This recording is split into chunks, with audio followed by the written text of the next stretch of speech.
नहार के हाथ में रूही का मंगलसूत्र होता है। उसकी आंखों में आंसू होते हैं और चेहरे पर दर्द साफ दिखाई देता है। वह दादी से कांपती हुई आवाज में पूछता है, दादी ये मंगलसूत्र रूही का है, आपको कहाँ से मिला?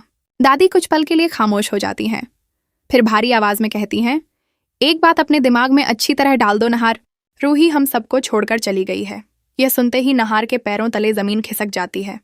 वह गुस्से और दर्द में चिल्ला उठता है, नहीं, ऐसा नहीं हो सकता, रूही मुझे छोड़कर नहीं जा सकती।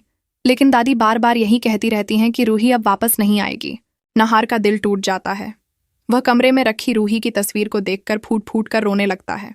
पूरे घर का माहौल गमगीन हो जाता है। उधर दादी के चेहरे पर भी बेचैनी साफ नजर आती है। ऐसा लगता है जैसे वह कोई बहुत बड़ा सच छिपा रही हो। बार बार उनकी नजर दरवाजे की तरफ जाती है और वह डर जाती हैं कि कहीं उनका राज सबके सामने न आ जाए। नहार रात भर रूही को ढूंढता रहता है। वह उन सभी जगहों पर जाता है जहां कभी रूही उसके साथ गई थी, मंदिर, बाजार, पार्क और यहाँ तक कि बस अड्डे तक। लेकिन हर जगह उसे सिर्फ निराशा ही हाथ लगती है।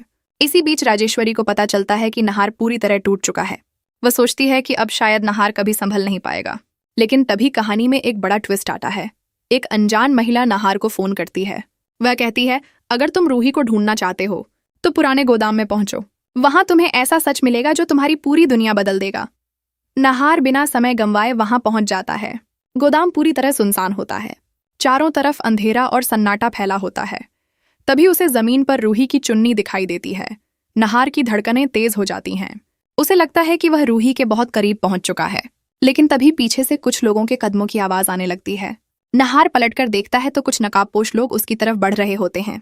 दूसरी तरफ दादी बेहद घबराई हुई दिखाई देती है। वह खुद से कहती हैं, अगर नहार को सच पता चल गया तो सब खत्म हो जाएगा।